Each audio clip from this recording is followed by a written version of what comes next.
por hoy ya con las tecnologías que tienen las empresas es posible a tiempo real saber dónde están nuestros contenedores, incluso la percha de ropa que estoy mandando a algún sitio. Muchas veces no hace falta llegar a ese punto. Yo cuento como anécdota que hasta llegar a la última guerra, la guerra de Irak, siempre fue el ejército, en las guerras, el que aportó a la empresa privada tecnología nueva que aplicar el día después de la guerra. Y así la carretilla elevadora o el paleo, el contenedor, fueron innovaciones desarrolladas en la Primera, la Segunda Guerra Mundial. En la última guerra fue Walmart, que es una especie de Corte Inglés o Bestia, en Estados Unidos, el que le prestó al ejército americano tecnología para que fuera capaz de seguir bien sus contenedores de mercancía, ¿no? Y consiguieron disminuir al 50% los contenedores que quedaron luego en el desierto abandonados sin usar, sin abrir, con equipamiento o con cualquier otro recurso. O sea que la necesidad de asociar el flujo de información y el flujo de mercancías es básico. Ustedes me dirán, oye, está hablando de contenedores, que sí, oiga, mire, no. El inventario de su almacén, traten de ajustarlo, ¿no? Además, muchas veces las empresas, su departamento de tesorería, la caja, el banco, eso tiene que cuadrar. Si no, el señor que está al frente no se va a su casa, ¿no? Pero se van todos los días, cierran la puerta del almacén y no son capaces de decir lo que hay dentro. En la universidad hay un instituto que se llama Instituto Económico de Desarrollo Regional, donde una o dos veces al año hacemos algún análisis de empresas de pymes canarias para ver en el área de logística cuáles son sus oportunidades de mejora, ¿no? Y con todo eso pues hacemos tesis doctorales y algunas otras cosas, ¿no? Todavía no he encontrado una sola que tenga bien asociado el flujo de información dentro de lo que es la actividad de almacenaje, algo tan básico como decirle, ya vamos a contar. Oiga, si tiene usted 1000 referencias, vamos a contar pues, de forma aleatoria y una vez al año de forma fehaciente. Si usted tiene 300, vamos a contar cada una vez al mes y hacemos aquí aleatorio. No tienen un sistema, pero es que además no les preocupa.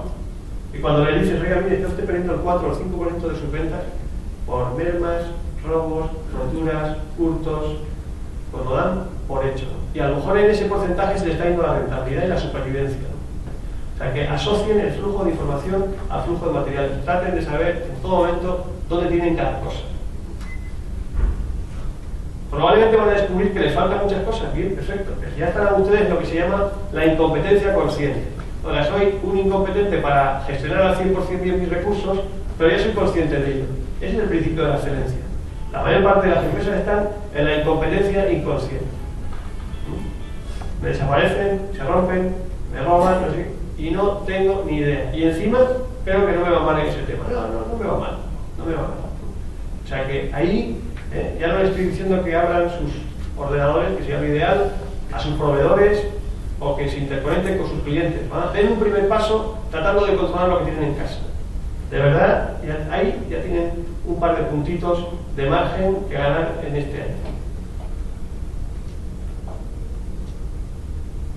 Simplificar el flujo, ¿no? No les voy a poner el caso Timberland como un caso para hacer horas, pero es muy gráfico, ¿no? Es una empresa que tenía un sistema de aprovisionamiento desde unas fábricas a través de unos almacenes, llegaba a unos clientes y al final, pues, un gran negocio en teoría, porque ellos en realidad no tenían nada, salvo la marca y el desarrollo del producto, pues el dinero se queda por el camino. Y además no daba un buen nivel de servicio, ¿no? Pues partieron también de una hoja en blanco, cómo lo podemos hacer, cómo podemos recibir a nuestros clientes, qué cargas podemos utilizar aquí, dónde podemos buscar unos puntos de cross-dock, unos puntos de transbordo, y cambiaron y se convirtió en una empresa mucho más eficiente. Esto es simplificar un flujo en una cadena de suministro en temas de almacenaje y distribución.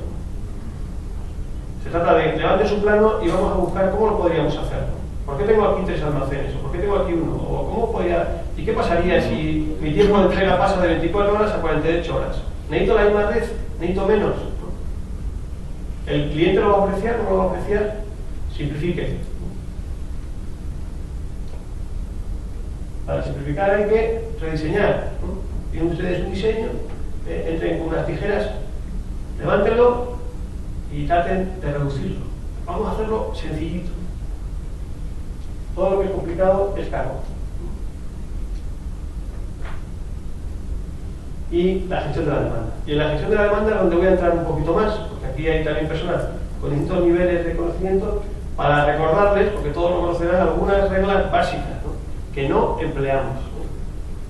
Que no empleamos. Porque si nosotros llevamos ya 10 años entrando en 1 o 2 empresas a saco al año para ver las tripas y nunca los encontramos, y estamos hablando de empresas que están en facturaciones entre 6 y 50 millones de euros, y nunca nos encontramos una que gestione bien sus stocks y su demanda, pues, ¿qué les voy a contar? Aquí tienen oportunidad de mejora.